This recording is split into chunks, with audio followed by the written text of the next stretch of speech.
pujian penyembahan, ada ungkapan syukur yang setiap kita boleh naikkan kepada Allah kita. Allah yang luar biasa, Allah yang besar, Allah yang kuat, Allah yang dahsyat dalam setiap kehidupan kami. Terima kasih Tuhan, kami berdoa, kami bersyukur untuk penyertaan Tuhan, buat perbuatan Tuhan yang luar biasa atas kehidupan kami. Terima kasih buat kasih karunia-Mu, terima kasih buat anugerah-Mu. Kami masih hidup sampai hari ini, semua karena kebaikan-Mu dalam hidup kami. Saat ini biarlah kami datang membawa persembahan kami, pujian penyembahan kami hanya kami naikkan untuk Engkau, untuk kemuliaan-Mu. Tutup bungkus kami semua dengan kuasa darah anak domba Allah. Biarlah Tuhan hadir di tengah-tengah kami, memulihkan kami, membebaskan roh kami, melepaskan kami, bahkan mengangkat kami, membawa kami kepada kemenangan demi kemenangan. Dimuliakanlah Tuhan dalam hidup kami. Dalam nama Yesus, semua yang siap memuji Tuhan sama-sama kita katakan amin. Biarlah dimanapun kita berada, kita bisa memberitakan Injil kerajaan surga.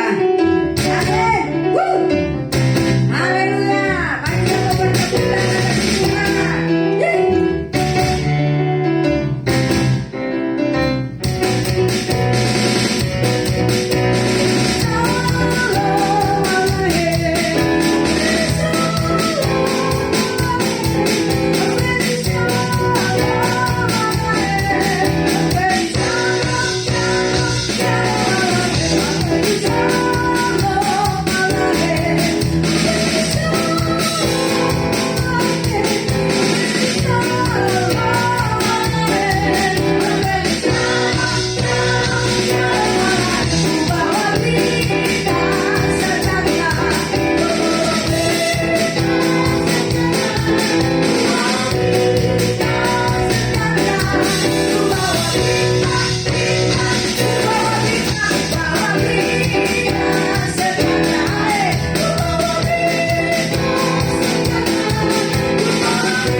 sendiri yang dimuliakan.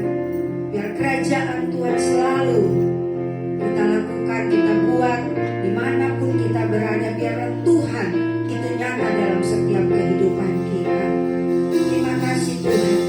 Inilah setiap hidup kami membawa kepada Tuhan.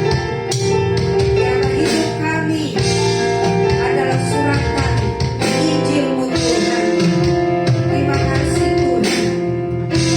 Kau Tuhan mempunyai rancangan yang luar biasa dalam setiap kehidupan kami. Haleluya.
Shalom.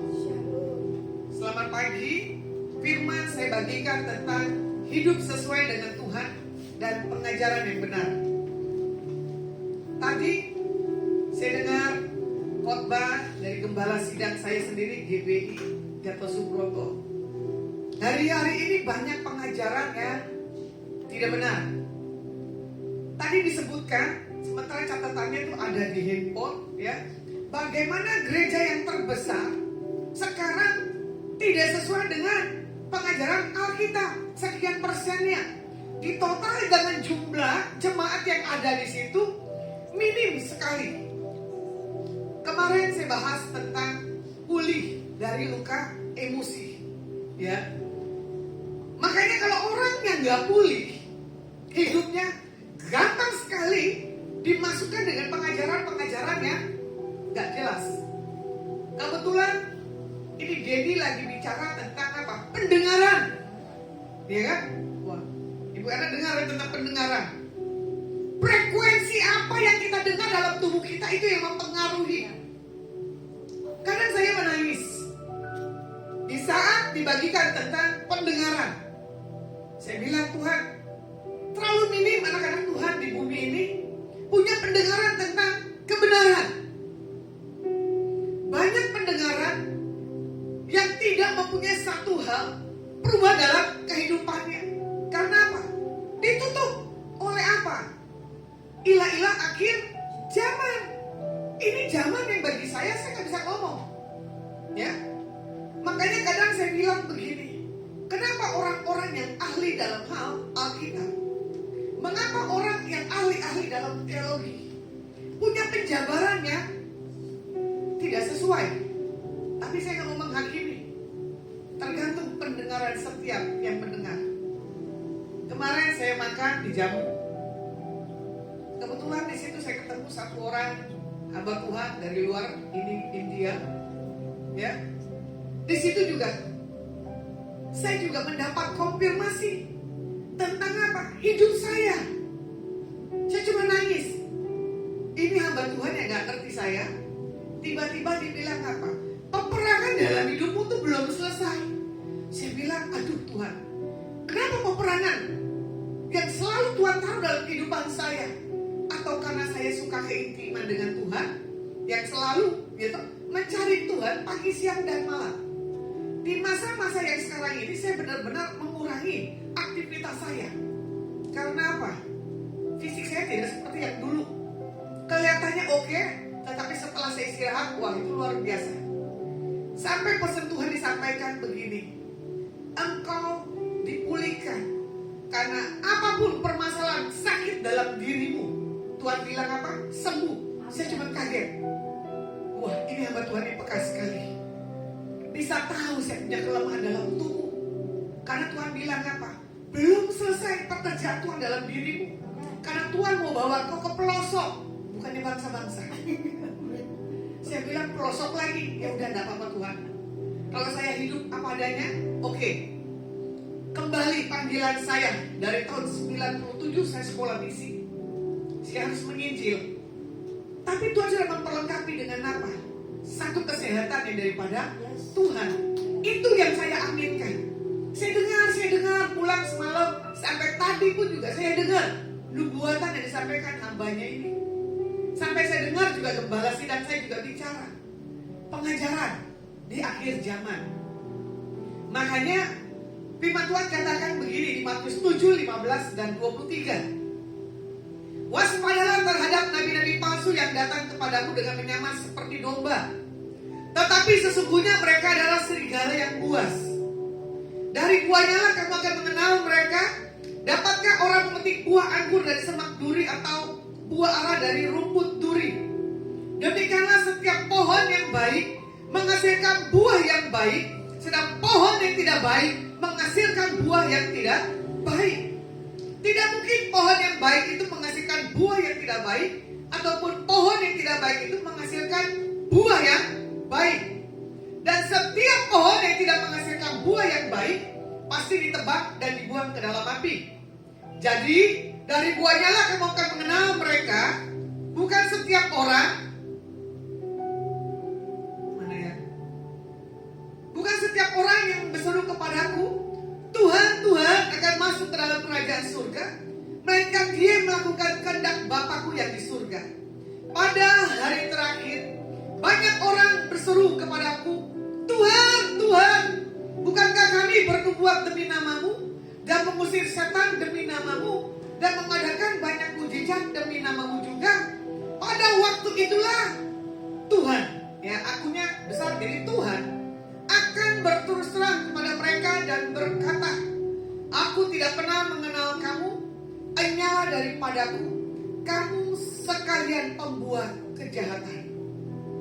Pengajaran-pengajaran di akhir zaman bisa melemahkan orang-orang yang terluka. Apalagi orang yang hidupnya belum mengalami satu hal pemulihan yang daripada Tuhan maupun terobosan. Makanya dikatakan begini di ayat yang ke-19, ya kan? Dan setiap pohon yang tidak menghasilkan buah yang baik pasti ditebang dan dibuang ke dalam api. Hari-hari ini apa yang kita hasilkan kepada Tuhan? Pertobatan atau masih jatuh di dalam dosa yang sama? Saya kembalikan kembali ya kemarin. Orang datang beribadah rajin, ya kan? Ikutin pelayanan spektakuler, dasarnya luar biasa, tapi hidupnya masih berbuat tidak sesuai dengan firman. Tapi hidupnya tidak sesuai karakter yang Tuhan mau. Makanya di sini dikatakan apa? Tuhan minta dari buahnya lah kita akan mengenal mereka. Kalau kita mengenal siapa pribadi Tuhan Yesus, kita menjadi satu teladan dan contoh, dan kita pasti akan menghasilkan buah yang baik, buah yang bisa menyentuh orang-orang yang kita jumpai. Bahkan orang itu akan mengalami satu hal perubahan, bahkan orang itu bisa merasakan satu hal yang berbeda. Kembali kesaksian yang kemarin malam, ya, ibu ini gak mau pergi ikut ibadah doa penyembahan, bawaannya udah males, tapi dipaksa. Tapi ibu ini berkata begini, seperti ada dorongan dalam diriku, ada sesuatu yang harus keluar. Apa? Tapi gak mengerti, ya. Entah kenapa tiba-tiba di saat sampaikan pesan Tuhan, ibu ini tersentuh. Dia bilang begini, oh berarti ini yang Tuhan paksakan untuk saya ketemu dengan hambanya, untuk saya mendapatkan satu kelepasan dan saya mengalami satu hal pemulihan. Makanya di sini juga dikatakan, ya, buah yang kita hasilkan harus berdampak orang yang di sebelahnya. Sementara itu orang baru saya kenal, tapi dia punya kesaksian. Nah, dari situlah kita bisa melihat hidup kita ini punya buah kasih daripada Tuhan. Cuma disentuh biasa begini, orang bisa merasakan yang berbeda. Cuma dengan duduk aja orang bisa tahu kalau kita ini punya sesuatu hal yang benar tentang pribadi Tuhan dalam setiap kehidupan kita sebagai anak-anak Tuhan. Makanya buat setiap kita waspada, ya, terhadap pengajaran-pengajaran yang sekarang ini saya gak akan sebutkan, membuat pertanyaan di atas diri saya sendiri. Saya cuma begini, semua harus kembali ke Alkitab. Alkitab bicara begini, ya sudah lakukan, jangan tidak lakukan, ya. Makanya di sini juga dikatakan apa? Banyak orang, ya toh, berseru kepada Tuhan. Dia sudah lakukan kesembuhan, dia sudah menyatakan pesan Tuhan, gak dapat bagian dalam hal kerajaan surga. Wah, itu ngeri sekali, ya. Makanya di sini Tuhan minta apa? Tuhan minta keintiman. Kalau kita dipakai itu sebagai alat aja mediasi dalam setiap kehidupan kita. Nah, seiring dengan banyaknya, ya, informasi yang kita dengar, sedikit mata yang kita lihat, mana yang baik itu yang kita bisa pegang kuat-kuat. Makanya hari-hari ini jangan heran banyak orang mengajarkan hal-hal pengajaran yang tidak sesuai daripada Alkitab. Makanya di sini juga dikatakan apa?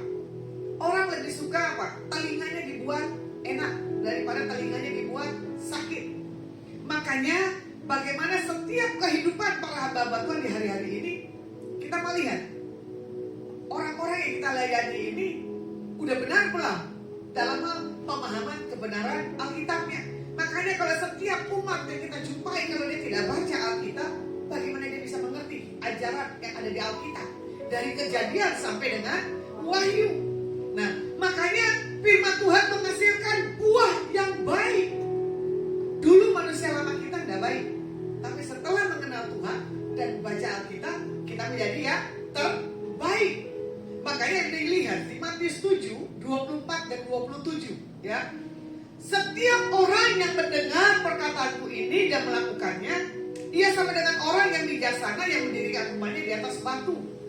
Kemudian turunlah hujan dan datanglah banjir, lalu angin melanda rumah itu, tetapi rumah itu tidak rubuh, sebab didirikan di atas batu. Tetapi setiap orang yang mendengar perkataanku ini dan tidak melakukannya, ia sama dengan orang yang bodoh yang mendirikan rumahnya di atas pasir. Kemudian turunlah hujan dan datanglah banjir, lalu angin melanda rumah itu sehingga rubuhlah rumah itu dan rebahlah rumah itu dan hebatlah kerusakannya. Kita membangun semuanya itu di atas dasar bangunan yang benar, jangan dengan dasar yang tidak benar. Makanya di sini juga tentang dasar bangunan yang benar. Nah, setiap perkataan yang kita dengar, ya kan, jangan pernah kita langsung iyakan dulu. Kita harus uji membawa damai atau enggak. Karena apa? Setiap orang yang bijaksana pasti punya hikmah, mana yang benar, mana yang enggak. Makanya membangun satu hal kebenaran, pertama kita kuat dulu dalam Alkitab, kedua kita punya keintiman akan Tuhan. Jadi kalau ada yang enggak sejati dalam diri kita, ada tanda daripada Roh Kudus. Makanya dikatakan apa? Hidup ini tidak semudah yang dikatakan orang. Bersama dengan Tuhan, kita pasti bisa mendapatkan satu hal, hikmah, ya. Bahkan banyak orang mengatakan bagi Tuhan tidak ada yang mustahil di dalam hal apapun juga. Pasti setiap kita punya satu hal, kepekaan. Setiap kita punya dua malaikat yang menjaga kiri dan kanan, dan ada Roh Kudus yang memberi satu hal, tuntunan. Namun kita perlu ketahui bahwa Tuhan berjalan bersama orang-orang yang percaya, yang mengasihi Tuhan dengan segenap hatinya. Makanya kalau dilihat di Matius 7 tadi, yang mendasari dasar hidup dalam pengajaran Kristus, yang pertama adalah dasar hidup kita harus benar dulu, yaitu berakar di dalam Kristus. Yang pertama, yaitu harus ada apa? Yesus adalah jawabannya. Ya, di Matius 24 tadi. Setiap orang yang mendengar perkataanku ini dan melakukannya, ia sama dengan orang yang bijaksana yang mendirikan rumahnya di atas batu. Jadi kalau mau dilihat, yang menjadi dasar hidup dalam pengajaran Kristus, yang pertama tadi di ayat 24, dasar hidup yang harus benar, yaitu kita apa? Berakar, bertumbuh di dalam Yesus. Yang kedua di ayat yang 25, ya kan? Di sini dikatakan apa? Kemudian turunlah hujan dan datanglah banjir, lalu angin melanda rumah itu, tetapi rumah itu tidak rubuh, sebab didirikan di atas batu.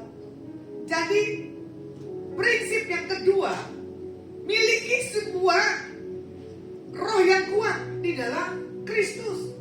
Kalau kita sudah punya roh yang kuat, prinsip hidup kita itu kuat, gak akan bisa digoyahkan. Sekalinya bilang A, ya pasti bilang A, ya. Saya nggak salah waktu saya sekolah teologi. Memang itu sesuai Alkitab. Tapi dosen itu kadang menyatakannya itu berbeda. Cuma saya nggak mau debatkan dengan dosen itu. Karena apa? Dosen itu nggak punya pemahaman yang sama seperti saya. Di saat diajarkan tentang karunia kesembuhan itu memang ada. Tapi dosen itu bilang apa? Enggak, orang yang sembuh itu ditumpangin tangan, pura-pura sakit. Saya cuma tertawa.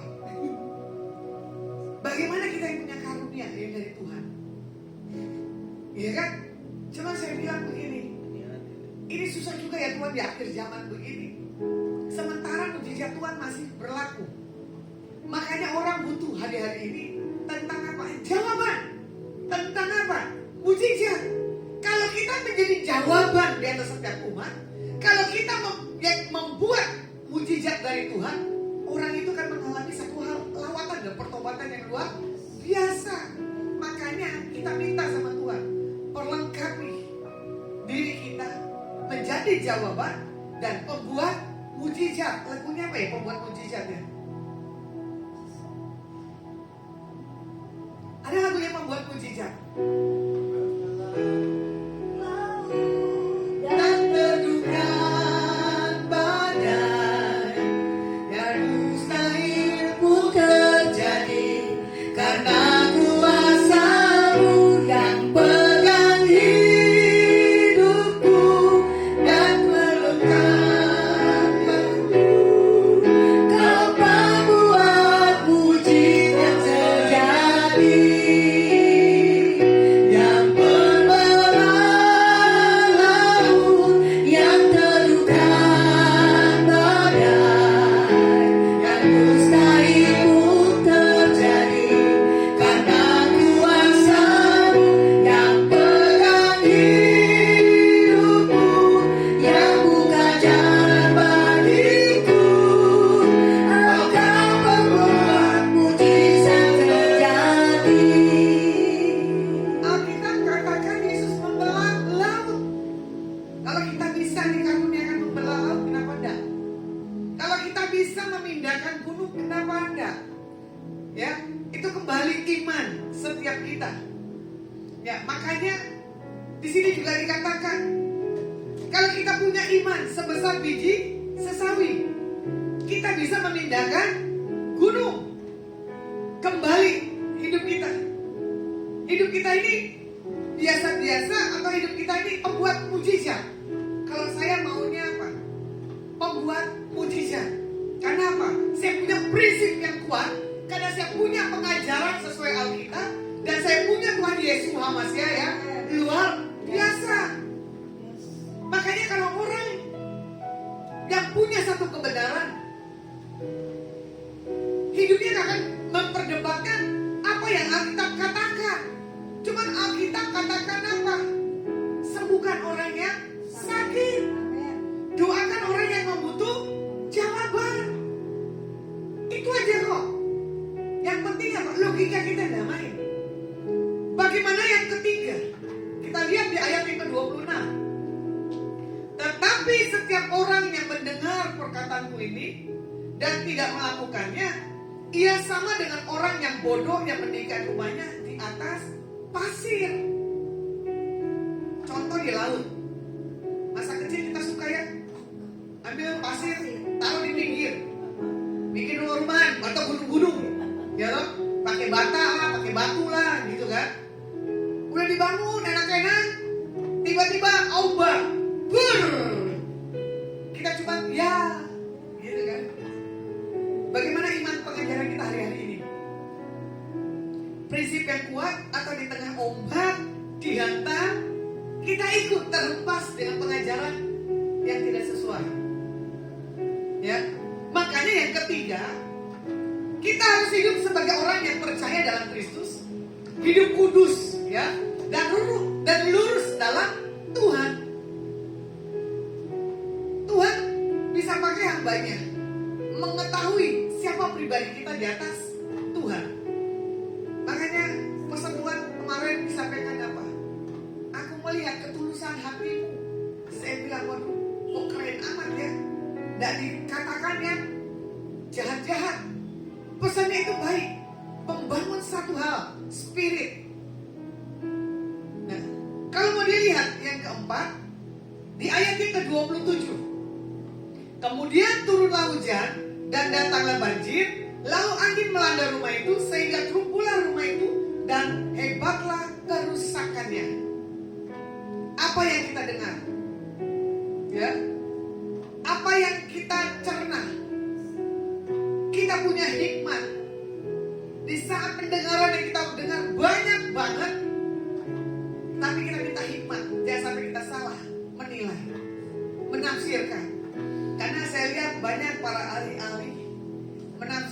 sampai kelewatan, sampai dia nggak bisa punya kemampuan menampung kapasitas dalam hal pemikirannya. Makanya yang keempat dikatakan apa? Ketika hidup kita tidak berakar dengan kuat di dalam Tuhan, maka hidup kita ini akan berantakan. Sama yang seperti kemarin. Kalau kita tidak kuat ya di dalam Tuhan dan berakar di dalam hal kebenaran Alkitab, kita yang luka akan terhempas. Dan kita akan jadi kompromi dengan hal dunia. Karena itu kita harus hidup menyenangkan hati Tuhan. Firman saya cukupkan pada hari ini. Ya, bagaimana kita hidup sesuai dengan firman Tuhan. Jadi kita diminta oleh Tuhan, dari buahnya lah kita pasti mengenal siapa Tuhan Yesus kita.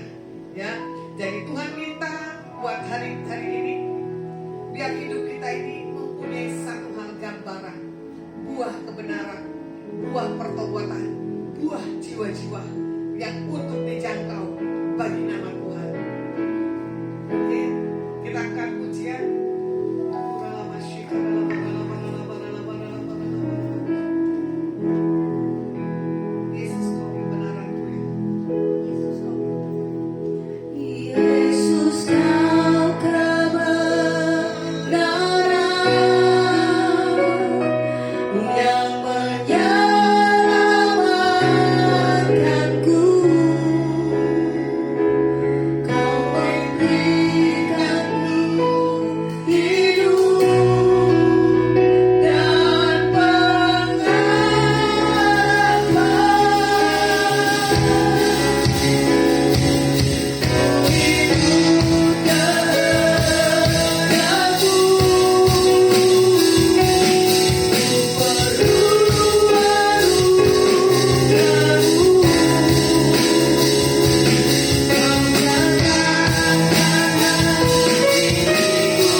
Tidak ada lagi di dalam pemikiran kami. Biar pengajaran yang kami terima, apa yang kami baca sesuai Alkitab, ada satu pengwahyuan yang pada keteguhan dan kukuh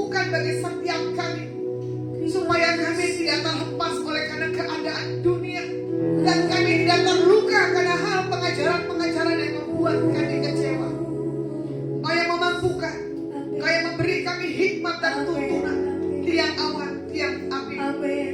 Hamba-Mu selesai berbicara, biar Engkau tuntun bagi setiap yang mendengar, punya juga telinga, hal kebenaran, Amin. siaran ulang. Ya. Dan kami tahu setiap kami pasti ada satu rema, ada satu hal tuntunan demi Tuhan. Kami berdoa buat RT, RW, lurah, Ya. sama wali kota, Dalam gubernur, nama Yesus. bupati, ke dalam tangan-Mu kami serahkan ke dalam tangan Bapak. Biar roh takut Tuhan ada di atas setiap mereka. Diberkati dalam hal pemerintahan, buat para menteri, buat para tentara, darat, laut, udara, dan polisi. Tuhan, roh takut akan Kau turun buat setiap mereka. Dalam nama Yesus. Kesehatan, kekuatan, berkat daripada-Mu melimpah bagi pejabat negara kami. Kami berdoa buat Pak Joko Widodo. Dalam nama Yesus. Oleh kuasa biru-biru nama Yesus Hamasiah, Dalam nama Yesus. pengurapan kekuatan yang daripada Tuhan turun di atas Pak Joko. Amin. Diberkati istri, anak, dan cucu, dan mantu, dan seluruh keluarganya.